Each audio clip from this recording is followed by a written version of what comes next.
Okay, our second talk of the day is from Georgia's Obied, who will tell us about topological gravity as the early phase of our universe. Take it away, Georges. All right, thank you, Cody, and thanks for the introduction. Thanks for the chance to speak.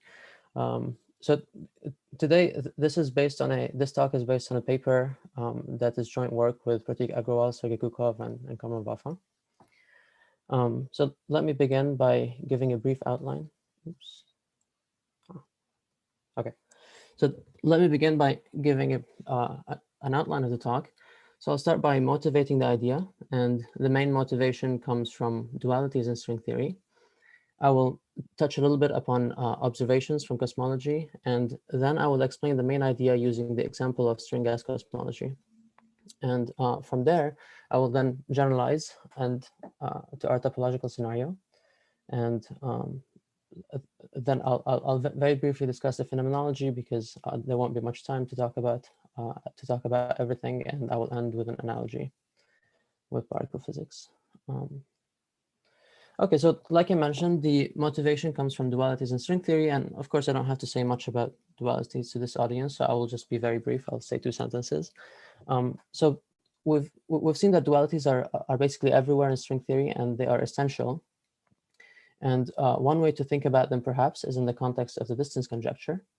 And in that context, if we can think that we have some effective description in some region of parameter space, but if we take any of these parameters to some extreme limit, then we know that this effective description breaks down.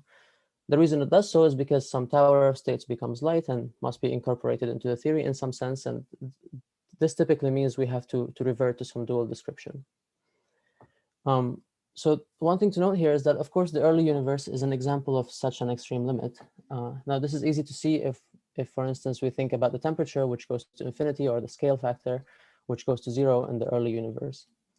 So just based on this and based on the general lesson of dualities in string theory, and maybe perhaps from the distance conjecture, then we should just expect that the early universe is described by some dual theory. So the early universe has some dual description, which is the correct one to use back then. And in fact, many of the puzzles of cosmology that we see today are related to us insisting on keeping our description as we extrapolate back in time. So our description today is GR with an FRW metric, and if we extrapolate back in time, then things like the horizon problem or a flatness problem arise. And it seems like we need extremely fine-tuned initial conditions for our universe. Now, these puzzles can all be rephrased as vanishing statements, which indicate some form of symmetries. And for example, here, the horizon problem, which is related to the homogeneity of the universe, can be phrased as the question as to why is it that the average density field is position independent. So if we take its derivative, then the derivative is 0. Likewise, flatness is the vanishing of a certain commutator of derivatives. There's also scale invariance, and scale invariance here is related to the fact that if we pick a fluctuation, say temperature fluctuations, and we measure its 2-point function, it turns out that this 2-point function is almost independent of position. So it scales with position to some very weak power. Now, these statements, they hint somehow at an early universe that is independent of position. So if the early universe is described by a theory that is not sensitive to the variable x, then we can perhaps accommodate these conditions. Of course, inflation can also do this, and inflation does this by taking a small patch and inflating it to the size of the observable universe, which then washes out all spatial fluctuations. Okay, so I'll now explain the main idea, and in order to do so, I will talk about string gas cosmology. Now, string gas cosmology is not the model that I will be using. This is just motivation, but it's intuitive and it has the essential features that we will be appealing to. So maybe it's good to have this picture in mind, and then we will generalize it, and then the more general scenario will have nothing to do with string gas cosmology. Okay, so what is string gas cosmology? So this is a scenario for the early universe that's been proposed a while ago, and the model that we have in mind is some ensemble of strings that lives on a periodic box, and this is basically a model for the universe. Now, in this system, there will be winding modes and there will be momentum modes, and this system will also have T-duality, which interchanges winding and momentum and takes the length of the box to 1 over L. So hopefully this is all familiar. But maybe one aspect that is slightly less familiar is that there are two notions of position in this system. So there's the notion of position x that we are used to, and this x is the Fourier transform of momentum. But there is another dual, if you wish, notion of position, and that's x tilde, and this notion x tilde is the Fourier transform of the winding modes. Okay, so these two are mutually non-local. When one can't write, for example, x in terms of x tilde or vice versa. And in fact, they're physically different. For example, if we were to measure the length of the box in the x variable, then we would get L. But if you were to measure the length of the box in the x tilde variable, then you would get 1 over L. So yeah, so there are just two notions of position, and associated to them are also two gravitons. So there's an x and an x tilde graviton. So then, if we want to think of this as a cosmology, we would like to think of the box as expanding. At late times, like today, the winding modes are very heavy, and all the modes in the box are momentum modes. And so the variable that is useful for the description at late times is x, which is the Fourier transform of the light momentum modes. Similarly, at early times, the useful variable for describing low energy physics is x tilde, because it's the Fourier transform of the light modes, w. Now, if we try to describe the early universe in terms of x, we would certainly fail. We cannot write any of these w cats as a linear combination of the p cats. Okay, so the early universe is made up of certain degrees of freedom that are very different from the ones that we are made of today. And we cannot describe those degrees of freedom in terms of the ones that we have. And so if we're doing experiments today, then we would be interested in measuring things like positions and momenta of particles, for example. And these measurements are carried out by operators x hat and p hat. And what we can do is we can ask, so how does p hat see the early universe? And from this very simple picture, it's clear that the early universe is made up of only zero modes from the perspective of the operator p hat. So here, if we have an operator p hat, if you act with p hat on any of these w's, we will get 0. So the early universe state is just made up of zero modes from the perspective of our of the operators that we care about today. Okay, so it is in this sense that the early universe is x independent. So the early universe is position independent because the position operator that we care about today does not see the degrees of freedom that the early universe is made up of. So all these degrees of freedom are zero modes from the perspective of our operators. Right, so then being position independent means that the theory is topological from the point of view of the operators that we have today. So if we try to write down a theory for our variables in the early universe, it would be a topological theory. Our variables are described by a topological theory in the early universe. So this is the main point. It's basically that there are these two sets of variables, and then from the perspective of one set, the other variable is all the other set is made up of only zero modes. Okay, so let's now generalize this picture. So generalizing this is straightforward. So we just propose that this holds more generally than in T-duality and string gas cosmology. So we don't know what duality is at play, and we don't know what model. It may not be a periodic box, and it could be something completely different. But then we can still, this general feature of having two sets of states, both of which are independent and they describe different duality frames, should still hold. And in order to talk about this more general picture, we will introduce two phases. We'll call them phase 1 and phase 2. And then phase 1 here is the analog of the small box in the string gas cosmology picture. And phase 2 is the analog of the big box. And then we'll also introduce two frames. We'll call them frame 1 and frame 2. And frame 1 is the analog of the x tilde variable. And frame 2 is the analog of the x variable. Okay, so then the picture that we have is like this. The early universe is made up of some degrees of freedom, and these degrees of freedom are zero modes from our perspective. Uh, but then as time evolves, these zero modes decay, and they decay into the modes and degrees of freedom that we are made up of. Now we don't know what degrees of freedom are here, and we don't know what duality is at play. But that's not important, because we know that from the perspective of the operators that we care about, these should just be zero modes. So the theory describing our operators back here should just be a topological theory. So that's the only important aspect here, and so that should hold. Okay, so the picture again is like this. So like in string gas cosmology, our beginning phase, our phase one, was a topological phase, and then phase two is our phase, and it contains radiation and matter, and this is our perspective. But of course, the reverse picture is also true, that from the perspective of the things in phase one, we are topological. We are made up of only zero modes. So both directions hold. And in fact, gravity itself also is topological. So the description of our graviton in the early universe is topological. Just like I mentioned, there are two gravitons. There's an X and X tilde graviton. So they measure different distances, and so so the one that's at play is the X tilde graviton in phase one. So even the description of our graviton in phase one should be topological. And so now from this perspective, the horizon problem is automatically solved. And the reason is because if we have a topological theory in the early universe, then this theory would not have any local excitations.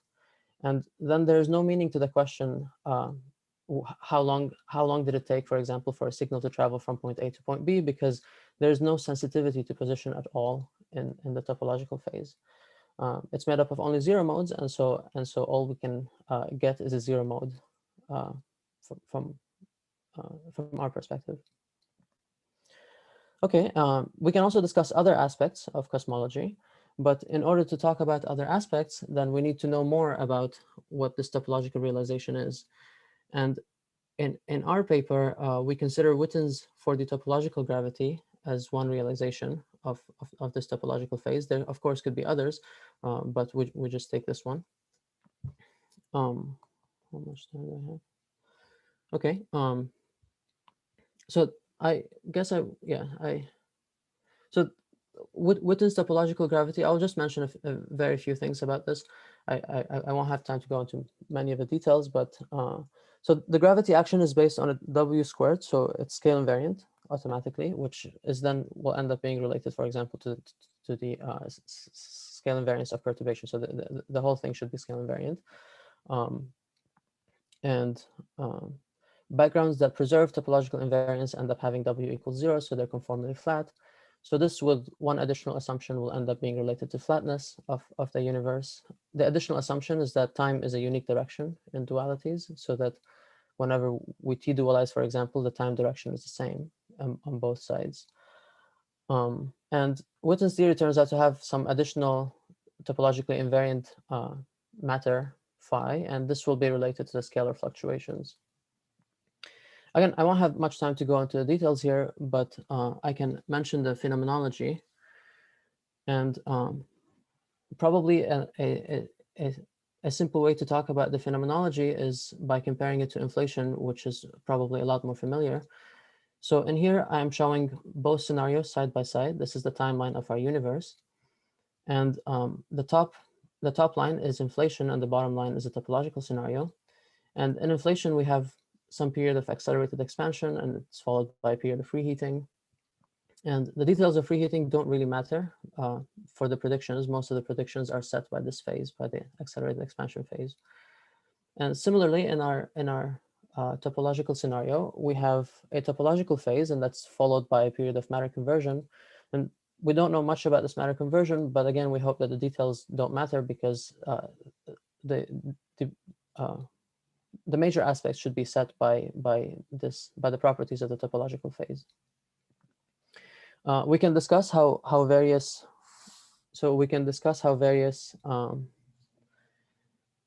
aspects of cosmology are addressed in each phase. So I mentioned homogeneity, isotropy, and flatness before. In inflation, these are addressed because we have an expanding and accelerating expansion, which basically takes one point or very small patch and expands it to the size of the universe. And that basically is, you're looking at the zero mode of that patch at that point, because all fluctuations get smoothed out. In the topological scenario, we say that the theory only describes zero modes from the get-go. So again, we get homogeneity for free.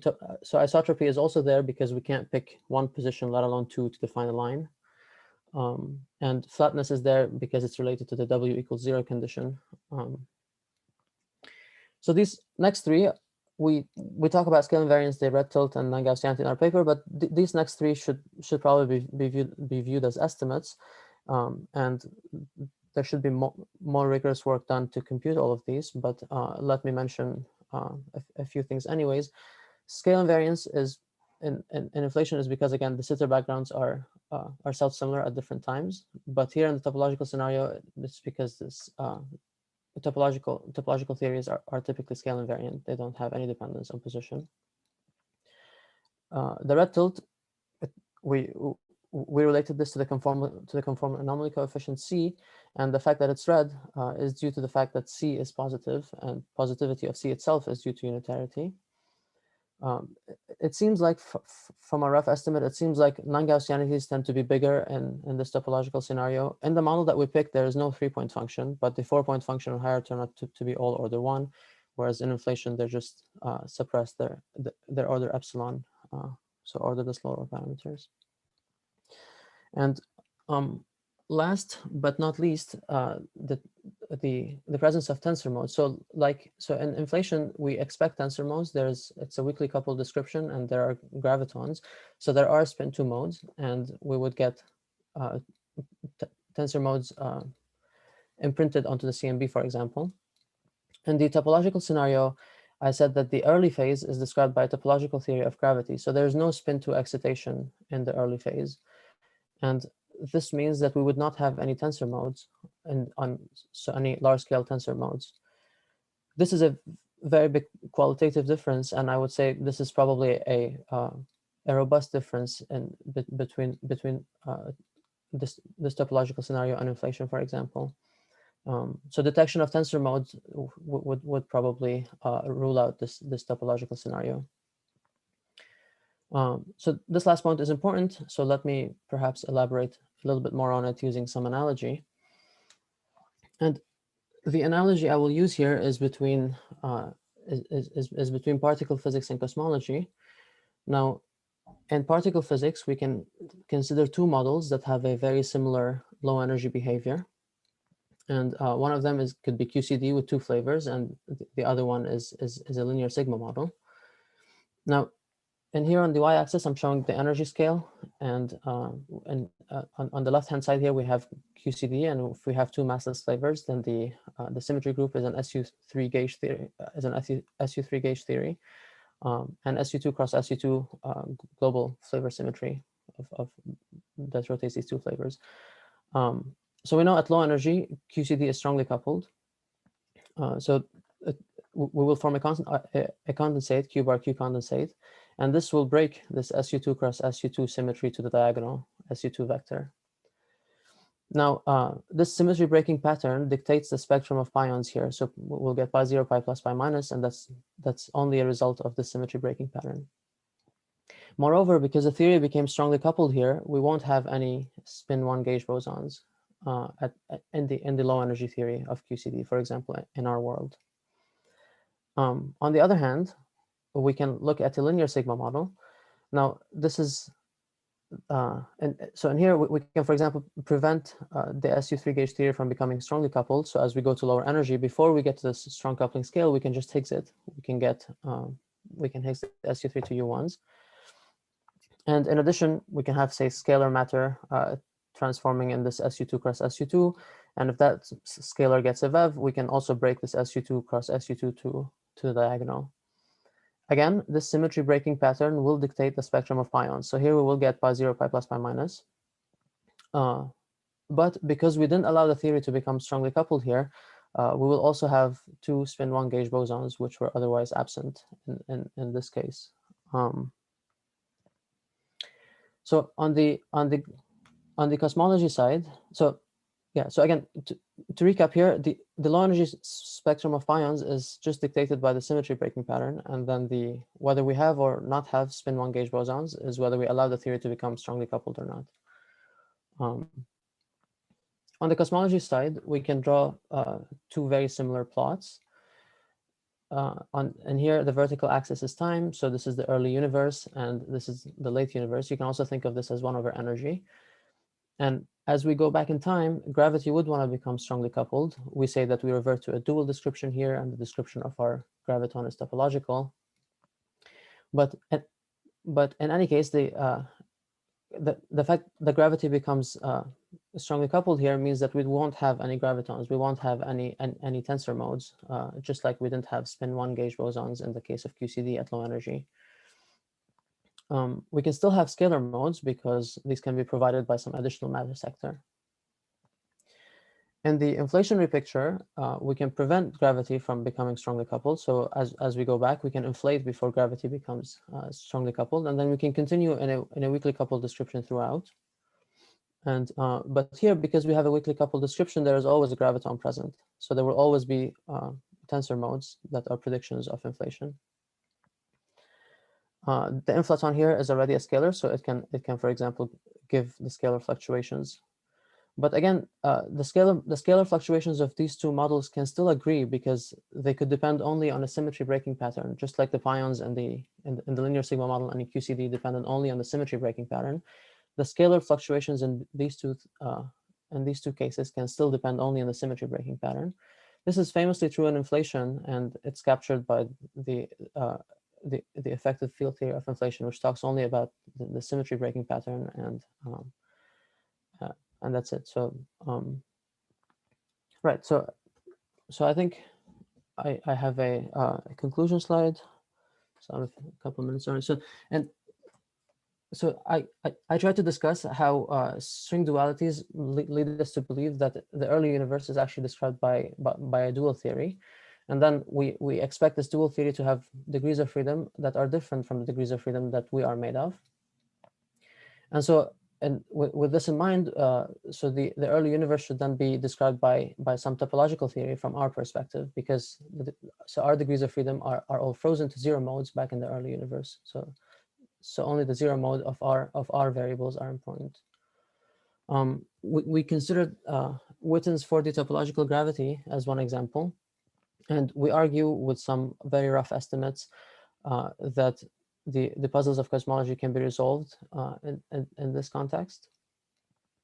But of course, this is still very new, and there are still many more things to be done. So some future directions, for instance, could be that we can look for other realizations of topological gravity. We can try to understand this phase of topological symmetry breaking, or we can develop tools to, for instance, compute observables more robustly rather than just estimating.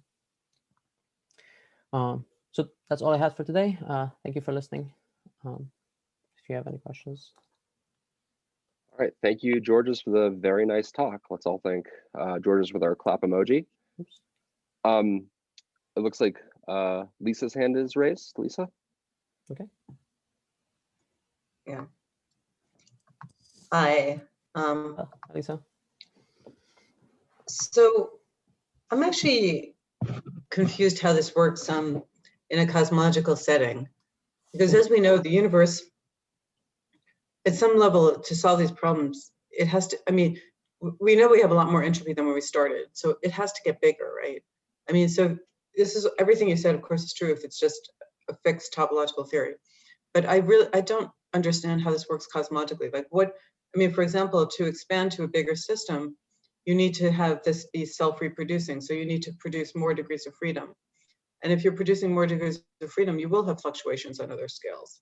So I just don't see physically what's going on. And I also don't see what the energy source is. So it's a very nice statement, but I actually don't see how it's working. I mean, I actually tried to think of some similarity before, so I'm really curious how you get this to work. Right. So perhaps one intuitive picture. So there is matter here. I'm not saying there is no matter at all in the early universe. There is matter, but this matter is just zero modes from the perspective of us. For example, So I'm asking something very specific. So the universe is stretching out, right? As it stretches out, the zero modes stretch out, but the energy density would go down unless you're constantly producing more stuff. So where is this stuff coming from? no, for instance, if we have a long string that stretches from one end of the universe to another, then stretching that string would cause an increase. I mean, if the objects are high dimension enough, then they don't scale like 1 over a cubed or 1 over a necessarily. I mean, if you have a source, I mean, you need a source, right? You need to constantly be producing. I mean, these strings are getting bigger, so you need to somehow have energy added to the strings so that they can get bigger and maintain that same energy density. You can't have, if you just stretched a string, it would go down in energy. So you need to the way you're doing it, Right. if you really want to have a constant energy density, which is what you're assuming, you have to constantly be creating something. No, but if we have a 3 brane and that would, so like a cosmological constant, for example, so that does create energy constantly, you would say? Well, there's negative pressure. I mean, it's a complicated conservation of energy Right. thing.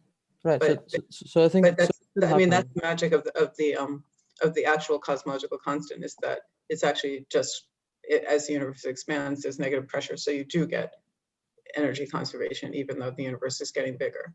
But in your system, I don't see how that's happening unless you just call it a cosmological constant, in which case you haven't learned anything. Right. So I mean, so again, I think from our perspective, it would be similar to something like that. Well, it wouldn't be similar, I guess. It's not a cosmological constant, but from our perspective, it's a zero mode. So it's just something that's constant all over the universe. I guess I agree with you that I don't really see where the negative pressure should come from. But it's just I mean, there's no the source equation of of energy. states. You don't have any source of energy to allow for the expanding universe, as far as I can tell.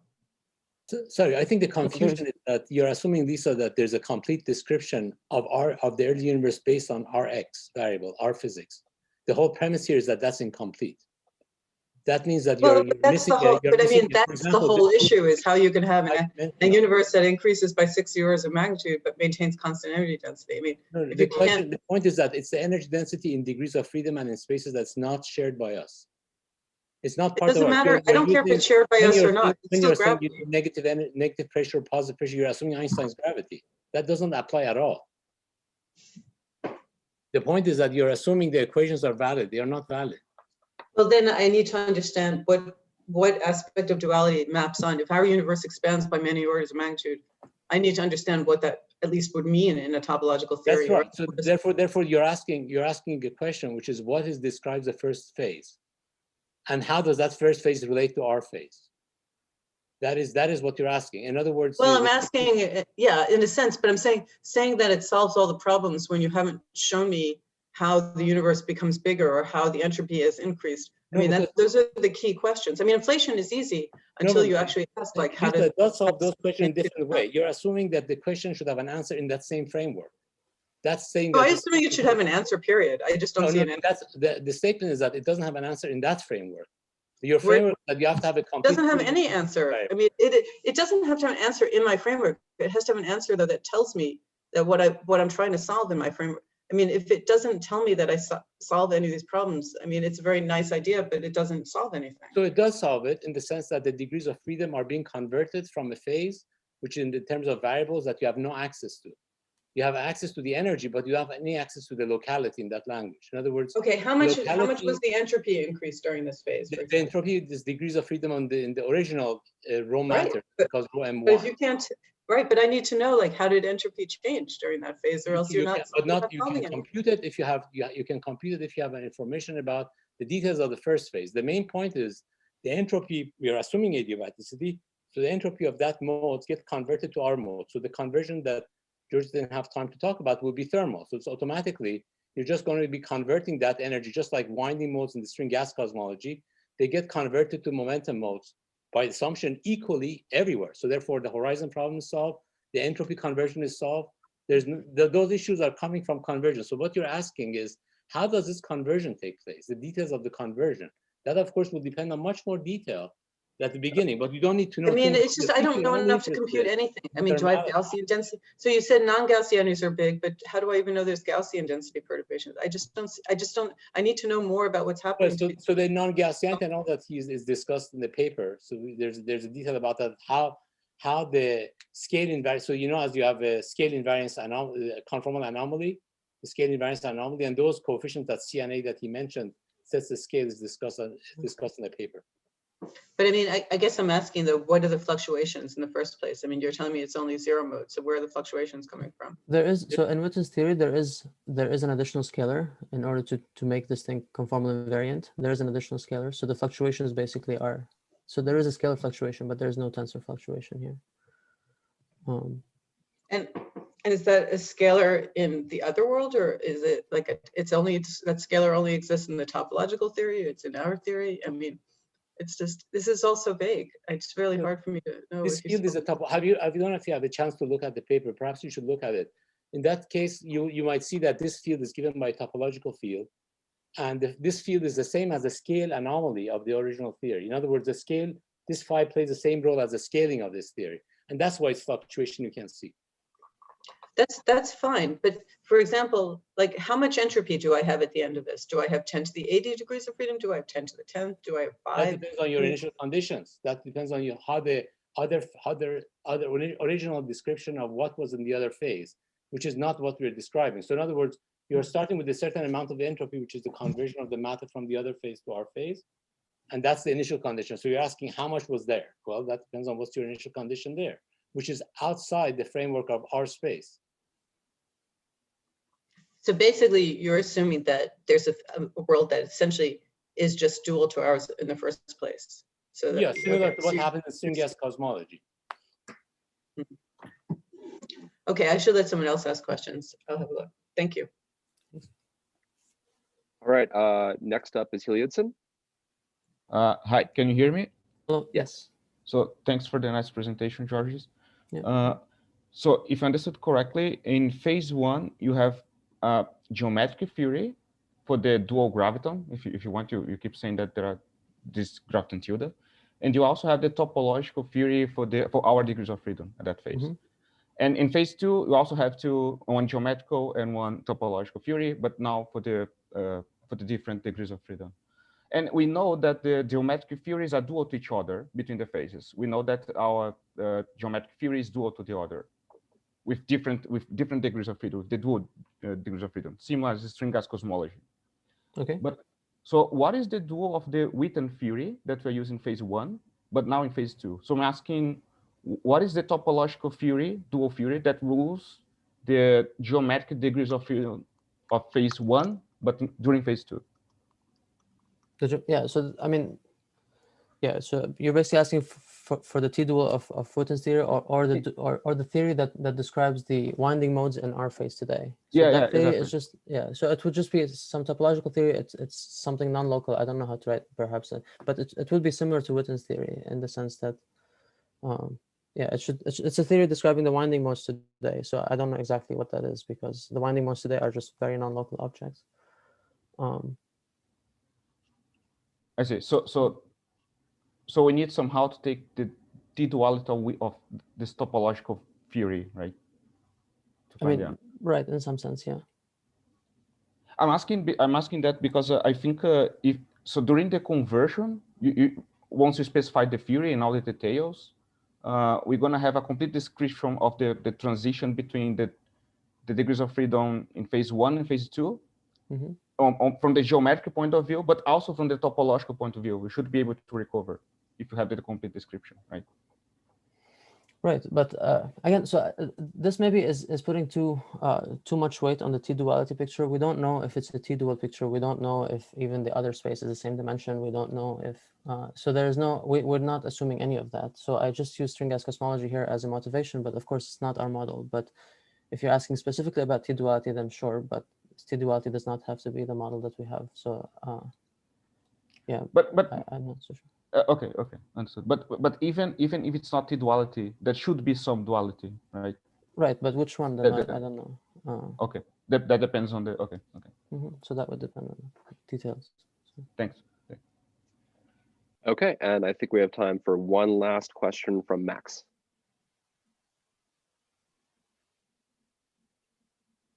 Yes, hi. Hi.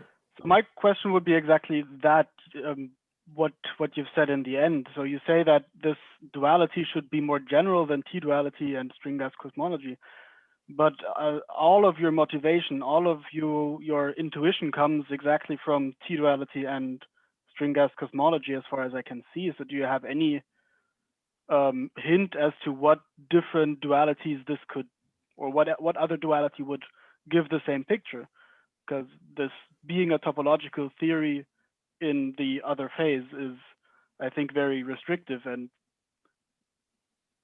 not. Well, the thing is, like, so whenever so under any duality, the degrees of freedom are the light degrees of freedom in one frame are not the same as the light degrees of freedom in the other frame. So that's why. So this is one aspect of that I explained in terms of T-duality, but this should be general of dualities in general. That the light degrees of freedom are different in one frame than the other, and so so then it should hold because all I had to use here was that the light degrees of freedom are different on the left and on the right. So I just said that W-cats and P-cats are different, and that's enough because if I try to measure P on W, as long as they're a different set, then that's enough. I will always not be able to extract any information about our position. But can you give me any specific example where this happens except for T-duality? So yeah, maybe not in the moment, but I'm happy to tell you maybe after the talk. Yeah, I think, but I think it should be true in I mean in any duality. I don't know why not. So yeah. Okay. Right. Yeah. Sorry. I guess I don't have a very specific example now, but maybe after the talk I can try to say something. Unless maybe somebody else knows. Maybe Vafa knows. I don't know. What examples of duality? I mean, S dual. Anything should work. The main point is the philosophy is that anytime you go Yeah. to extreme units, you have to have a dual picture. And in physics and string theory, you have billions of dualities, or millions of dualities. So what example do you want me to give you? I don't understand. Like S duality should be. Yeah. So any duality should work because the degrees of freedom should be different on both sides. Otherwise, we have two weakly coupled descriptions of the same system, and then that's a contradiction. So, so there should be two different degrees of freedom on either side. No, I understand what you need for this picture to work, but I don't see a duality or limit where the light modes get heavy and the heavy modes get light, except for T-duality at the moment. Maybe you can. Okay, I mean, yeah, I think there are many examples of those. So perhaps after maybe we can talk. Yeah, I'll say. Yeah, in fact, just the one point. All dualities are like that, not just this duality. Duality by definition means light modes become heavy and heavy modes become light. That's exactly duality. So for example, just take type 2B strings. Weak coupling, you have fundamental strings are weak and light. And strong coupling, fundamental string becomes heavy and D branes, which used to be D strings, which used to be heavy, become light. That's just an example. In fact, by definition, all dualities are like that. The heavy and light modes is exchange. Right, but then you're going to go through some intermediate phase where it's strongly interacting and you can't make this distinction. And so even if you were able to have all these homogeneity, et cetera, it's not clear that it would survive this transition because the transition is actually a very strong process, even if in the end it's a weakly coupled theory. Yeah, that's true. So we're somehow, this is probably an extra assumption that this transition is local. So the physics that's relevant here is subhorizon. So what the picture we have in mind is some very non-local mode, but then it decays locally somehow. So that all superhorizon correlations that we set up before. So it's just very similar to reheating. But yeah, of course, it may not survive. So, but that's the argument we have. We don't have a proof of it.